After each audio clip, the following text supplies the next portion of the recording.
Hello friends, स्वागत है आपके अपने यूट्यूब चैनल निभा पीसीएस पे। दोस्तों, आज हम लोग एसएससी सीएचएसएल जो 2018 में एग्ज़ाम हुआ था उसके प्रीवियस ईयर क्वेश्चंस का एनालिसिस करेंगे। एसएससी सीएचएसएल जो 2024 में एग्ज़ाम होना है उसके लिए यह सेट काफ़ी लाभदायक होगा। तो चलिए हम लोग जीएस सेक्शंस का एनालिसिस करेंगे।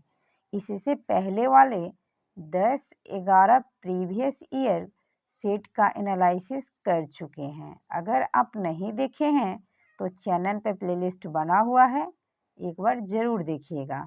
चलिए देखते हैं पहला क्वेश्चन। पहला क्वेश्चन है कि आधुनिक अर्थव्यवस्था की विशेषता नहीं है। तो आधुनिक अर्थव्यवस्था का विशेषता आत्मनिर्भर ग्राम प्रणाली नहीं है। ऑप्शन ए बिल्कुल सही है। नेक्स्ट क्वेश्चन है कि किस पंचवर्षीय योजना के दौरान नाबार्ड की स्थापना हुआ था। तो नाबार्ड का जो स्थापना हुआ था वह 1982 में हुआ था, यानी छठी पंचवर्षीय योजना के तहत हुआ था। ऑप्शन बी बिल्कुल सही है। 1982 नाबार्ड जो है दोस्तों NABARD, इसका फुल फॉर्म होता है national bank for agriculture and rural development. इसकी स्थापना 12 जुलाई 1982 को हुआ था। इसके वर्तमान अध्यक्ष साजी केवी हैं। इनके वर्तमान अध्यक्ष कौन है? साजी केवी। नाबार्ड की स्थापना शिवरामन समिति के अनुशंसा पर हुआ था। इसको जरूर याद रखिएगा, पूछा जाता है एग्जाम में दोस्तों। देखते हैं नेक्स्ट क्वेश्चन। निम्नलिखित में से कौन उपवेद के अंतर्गत नहीं गिना जाता है। दोस्तों, आपको पता होगा कि 4 वेद और 4 उपवेद है। तो उपवेद के अंतर्गत यजुर्वेद को नहीं गिना जाता है। 4 वेद है दोस्तों। ऋग्वेद, 4 वेद कौन कौन है? एक है ऋग्वेद, एक है सामवेद, एक है यजुर्वेद और एक है अथर्ववेद। ये 4 वेद हैं और ये चारों वेद का 4 उपवेद है। सबसे पुराना वेद ऋग्वेद है और संगीत के लिए समर्पित वेद सामवेद है। अथर्ववेद जिसमें जादू टोना वशीकरण इत्यादि का वर्णन है। Next question. दिल्ली के लाल किले में मोती मस्जिद का निर्माण किसने किया था। तो दिल्ली के लाल किला में मोती मस्जिद का निर्माण औरंगजेब के द्वारा किया गया था। ऑप्शन 4 बिल्कुल सही है। दिल्ली के लाल किला का निर्माण 1638 में शाहजहां के द्वारा किया गया था। नेक्स्ट क्वेश्चन है 180 में कि सिजवी क्या है। सिजवी किसे कहते हैं। तो सूर्य, पृथ्वी तथा चंद्रमा की एक ही सीधी रेखा में स्थिति को सिजवी कहा जाता है। तो जब सूर्य, पृथ्वी और चंद्रमा तीनों एक ही सीधी रेखा में स्थित हो जाते हैं, जैसे ये सूरज, ये पृथ्वी, ये चंद्रमा तीनों एक ही सीध में हो जाते हैं, तो इसी स्थिति को सिजवी कहा जाता है। क्या कहा जाता है दोस्तों? सिजवी। नेक्स्ट क्वेश्चन है निम्नलिखित में से कौन सा तट पश्चिमी तट का भाग नहीं है। तो पश्चिमी तट का भाग कौन नहीं है? तो कोरोमंडल तट नहीं है। कोरोमंडल तट जो है वह तमिलनाडु का क्षेत्र में आता है, जो पूर्वी तट का भाग हो जाएगा। 182 नंबर क्वेश्चन है कि निम्नलिखित में से कौन सा युग्म सही सुमेलित है। सही सुमेलित है उसको पहचानना है। तो भारतनाट्यम आंध्र प्रदेश। दोस्तों यह गलत है। भारतनाट्यम जो है वह तमिलनाडु का शास्त्रीय नृत्य है। कुचिपुड़ी, कुचिपुड़ी मध्य प्रदेश नहीं, कुचिपुड़ी आंध्र प्रदेश का है। आंध्र प्रदेश का शास्त्रीय नृत्य कुचिपुड़ी है। कथकली केरल, ये बिल्कुल सही है। कथकली जो है वह केरल का शास्त्रीय नृत्य है। कथक तमिलनाडु, गलत है। कथक जो है दोस्तों वह यूपी का है। किसी स्टेट का नाम पूछे तो यूपी। ऐसे उत्तर भारत में कथक नृत्य प्रसिद्ध है। नेक्स्ट क्वेश्चन है, सिंधु जल समझौते के अनुसार कौन सी नदी पाकिस्तान द्वारा शासित नहीं है? तो पाकिस्तान द्वारा शासित रावी नदी नहीं है। ऑप्शन बी बिल्कुल सही है। सिंधु नदी भी उसके द्वारा शासित है, चिनाब भी है और झेलम नदी भी है। रावी नदी जो है वह पाकिस्तान के द्वारा शासित नदी नहीं है। नेक्स्ट क्वेश्चन है, 64वें राष्ट्रीय फिल्म पुरस्कार में किस फिल्म को पर्यावरण पर आधारित सर्वश्रेष्ठ फिल्म का पुरस्कार दिया गया था? 64वें का पूछ रहा है दोस्तों, तो उस टाइम करेंट का क्वेश्चन है the tiger who crossed the line. Option B बिल्कुल 4 सही है। नेक्स्ट क्वेश्चन है कि म्यांमार के साथ लगभग डैश की सीमा साझा करता है। भारत जो है वह म्यांमार के साथ 1643 किलोमीटर की सीमा साझा करता है। म्यांमार की राजधानी कहाँ है दोस्तों? तो नेपिताओ, याद रखिएगा। नेक्स्ट क्वेश्चन है कि निम्नलिखित में से कौन सा कथन सही है? सही कथन को पहचानना है। एक में है, सही कथन को पहचानना है कि मेलामाइन एक थीमोसेंटिक प्लास्टिक है। 2 में है यह आग का प्रतिरोध करता है। 3 में है यह ऊष्मा का कुचालक है। तो ऑप्शन इसमें से चुनना है कि कौन सही है। तो दोस्तों 1, 2 और 3 तीनों सही है। मेलामाइन एक थर्मोसेटिंग प्लास्टिक है, बिल्कुल सही है। यह आग का प्रतिरोध करता है, सही है। यह ऊष्मा का कुचालक है, सही है। तो ऑप्शन 4 आपका सही हो जाएगा, 1, 2 और 3। नेक्स्ट क्वेश्चन है कि निम्नलिखित में से सबसे अच्छा अग्निशामक कौन है? तो सबसे अच्छा अग्निशामक की बात कर रहा है तो सबसे अच्छा अग्निशामक CO2 होता है, कार्बन डाइऑक्साइड। दोस्तों अगर बिजली से शॉर्ट सर्किट अगर लगता है, विद्युत से या फिर पेट्रोलियम ये सब में अगर कभी आग पकड़ता है तो इसके लिए CO2 को सबसे अच्छा अग्निशामक माना जाता है। नेक्स्ट क्वेश्चन है, भारतीय संविधान का कौन सा भाग संविधान के संशोधन के बारे में बताता है? तो संविधान संशोधन की चर्चा भाग 20 के अंतर्गत किया गया है। आर्टिकल 368 के अंतर्गत संविधान में संशोधन किया जाता है। संविधान में संशोधन करने का अधिकार संसद को प्राप्त है।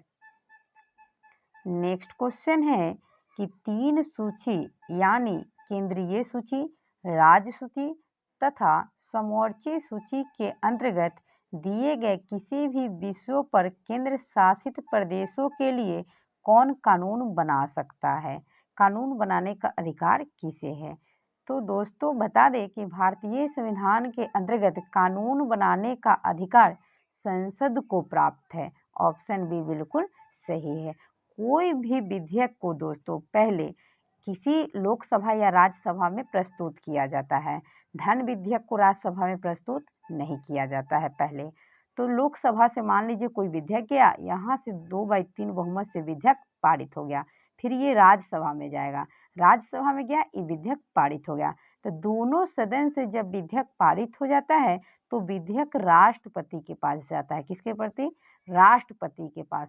अगर राष्ट्रपति इस पर अपना सिग्नेचर कर देते हैं तो वह विधेयक जो है दोस्तों एक्ट बन जाता है, यानी कानून बन जाता है। तो कानून बनाने का अधिकार भारतीय संविधान में संसद को प्राप्त है। नेक्स्ट क्वेश्चन, पेप्सिन एक एंजाइम है जो डैश को पचाता है। पेप्सिन एंजाइम जो है वह प्रोटीन को पचाता है। हमारे मुंह से जो लार निकलता है दोस्तों, वह स्टार्च और कार्बोहाइड्रेट को पचाने में क्या करता है? मदद करता है। नेक्स्ट, निम्नलिखित में से कौन सा शिशु के लड़की होने के लिए वंशानुगत गुणसूत्रों का सही जोड़ा है? अगर कोई संतान जन्म लेता है तो वह लड़की होगा कि लड़का, यह किस पर निर्भर करता है? तो दोस्तों जैसे मान लीजिए ये है मेल, ये है फीमेल, एक है पिता और एक है माता। माता में दोस्तों एक्स और एक्स गुणसूत्र पाए जाते हैं, पिता में एक्स और वाई गुणसूत्र पाए जाते हैं। तो यदि पिता का एक्स गुणसूत्र और माता का एक्स गुणसूत्र दोनों का एक्स गुणसूत्र मिलेगा तब लड़की का जन्म होता है दोस्तों। और अगर मान लीजिए कि पिता में तो एक्स और वाई दोनों पाया जाता है और माता में तो सिर्फ एक्स और एक्स होता है, तो अगर पिता का वाई गुणसूत्र और माता का एक्स गुणसूत्र दोनों मिलते हैं तो जब एक्स वाई मिलते हैं तब लड़का का उत्पत्ति होता है, यानी संतान जो है, सॉरी दोस्तों लड़का होगा, संतान जो है वह लड़का होता है, यानी कि उसमें एक्स और वाई गुणसूत्र होता है। तो आपका ऑप्शन बिल्कुल सही हो जाएगा कि पिता से एक्स तथा माता से एक्स, यानी दोनों से एक्स ही मिलेंगे तब लड़की का निर्माण होगा। नेक्स्ट क्वेश्चन है कि भारत सरकार को I3 नामक राष्ट्रीय बायोफार्मा मिशन के लिए विश्व बैंक ने कितना ऋण देने की सहमति दी है? तो I3 जो राष्ट्रीय बायोफार्मा मिशन भारत सरकार ने स्टार्ट किया है, उसके लिए विश्व बैंक ने 125 अमेरिकी डॉलर ऋण देने की बात कही है। नेक्स्ट क्वेश्चन है कि निम्नलिखित में से किस कंपनी ने संयुक्त राज्य की सरकार के लिए गुप्त जुमा अभियान का लोकार्पण किया है? तो ये स्पेस एक्स के द्वारा किया गया है। ऑप्शन 3 बिल्कुल सही है। नेक्स्ट क्वेश्चन है कि 2017 में औद्योगिक उत्पादन के अखिल भारतीय सूचकांक IIP के आधार वर्ष को संशोधित करके डैश कर दिया गया है। तो आधार वर्ष जो है दोस्तों 2011 और 12 कर दिया गया है। दोस्तों याद रखिएगा कि 1911 से 1921 का जो जनसंख्या था वह भारत में ऋणात्मक वृद्धि दर्ज किया था। बहुत इंपॉर्टेंट क्वेश्चन है, पूछा जाता है। नेक्स्ट क्वेश्चन है कि अप्रैल 2017 में कृषि मंत्रालय ने मॉडल APMC अधिनियम का अनावरण किया। यह अपने उत्पादन को बेचने के लिए अधिक स्वतंत्रता देने के लिए है। तो यह किसके अंतर्गत आता है? तो इसका जो सही आंसर हो जाएगा दोस्तों, यह क्या हो जाएगा, किसके अंतर्गत आएगा? तो यह आएगा मार्केटिंग के अंतर्गत। ऑप्शन बी बिल्कुल सही है। नेक्स्ट क्वेश्चन है कि 20 मीटर लंबे किसी धातु के तार का प्रतिरोधक मेगा ओम में ज्ञात करें। मेगा ओम में ज्ञात करना है दोस्तों, जिसकी अनुप्रस्थ काट का क्षेत्रफल 1 वर्ग सेमी है तथा धातु के पदार्थ की प्रतिरोधकता 200 ओम मीटर है। क्या है दोस्तों? मीटर में है। तो रो आर बराबर PLA फार्मूला होता है दोस्तों, याद रखिएगा। तो PLA तो कितना दिया हुआ है? तो P आपका हो जाएगा रेसिस्टेंस, प्रतिरोधकता 200 दिया हुआ है और 1 वर्ग सेंटीमीटर दिया है। सेंटीमीटर को बदलेंगे तो क्या करेंगे? 100 से दे देंगे भाग, तो 1 बटा कितना हो जाएगा? 100। सेंटीमीटर को मीटर में बदल दिए। अब मेरा लंबाई का मान कितना दिया हुआ है? यहाँ देखिए दिया हुआ है 20। तो 2 जीरो से 2 जीरो कट देंगे, बचेगा कितना? 20 दूना 40, यानी कि हमारा सही आंसर हो जाएगा 40। नेक्स्ट क्वेश्चन है कि गति में वेग समय के साथ परिवर्तित होता है। तो वेग और समय के साथ गति जो है वह असमान परिवर्तित होता है। ऑप्शन 4 बिल्कुल सही है। अगर बात करें दोस्तों वेग, तो वेग जो होता है वह विस्थापन में समय के सापेक्ष परिवर्तन की दर ही हमारा वेग कहलाता है।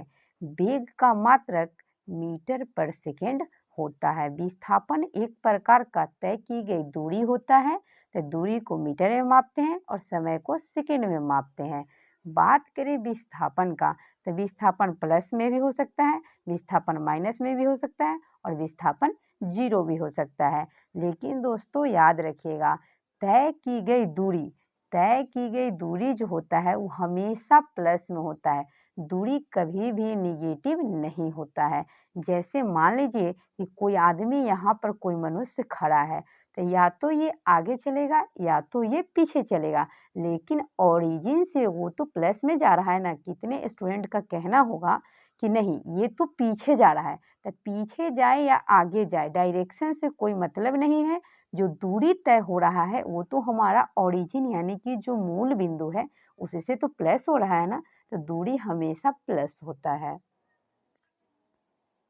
नेक्स्ट क्वेश्चन है कि पवन सदैव गति करता है। पवन जो है दोस्तों वह उच्च क्षेत्र से निम्न क्षेत्र, उच्च वायु दाब से निम्न वायु दाब की ओर क्या करता है, गति करता है।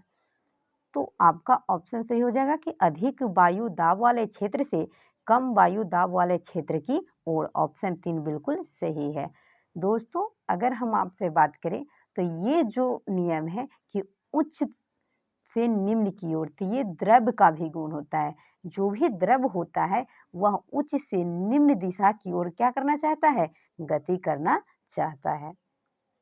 नेक्स्ट क्वेश्चन है कि निम्नलिखित में से कौन सा कथन सत्य है। सत्य कथन की पहचान करना है। वर्ष 2018 की आईपीएल नीलामी में दिल्ली डेयरडेविल्स ने ऋषभ पंत को रिटेन किया था, तो डीसी के तरफ से ऋषभ पंत को रिटेन किया गया था, बिल्कुल सही है।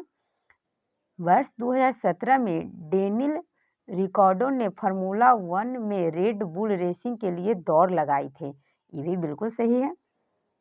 लुइस हैमिल्टन ने फार्मूला 1 2017 में मलेशियन ग्रांड प्री जीता था, ये गलत है दोस्तों। देखिए ये लुइस हैमिल्टन जो है ना, ये फार्मूला 1 ग्रेड के रेसर हैं दोस्तों। तो ये 1 ग्रेड के रेस दौड़ते हैं फार्मूला 1 में, और ये कह रहे हैं कि मलेशिया ग्रैंड प्री जीते थे, तो नहीं ये नहीं, 2017 में नहीं जीते थे। तो आपका सही आंसर हो जाएगा 1 और 2, यानी ऑप्शन ए और बी बिल्कुल सही है। 4 नंबर। नेक्स्ट क्वेश्चन है कि माइक्रोसॉफ्ट वर्ड में कैरेक्टर फॉर्मेटिंग के अंतर्गत डैश का उपयोग मुद्रांक, सुपरस्क्रिप्ट और पदांक सब स्क्रिप्ट के लिए किया जाता है। तो इसमें प्रभाव का उपयोग किया जाता है। इफेक्ट जो हमारा होता है वह क्या करता है, प्रभाव जो है उसके लिए सुपरस्क्रिप्ट, उसके लिए क्या करते हैं, सुपरस्क्रिप्ट और सब स्क्रिप्ट का यूज करते हैं। चलिए दोस्तों, तो आज का सेट हमारा यहीं पे समाप्त होता है। ऐसे ही नेक्स्ट सेट के लिए आप हमारे साथ बने रहिएगा। अगर वीडियो अच्छा लगे तो अपने दोस्तों के बीच शेयर ज़रूर कीजिएगा, और वीडियो को शेयर करने के साथ साथ चैनल को लाइक और सब्सक्राइब ज़रूर कीजिएगा। मिलते हैं नेक्स्ट वीडियो में, तब तक के लिए धन्यवाद।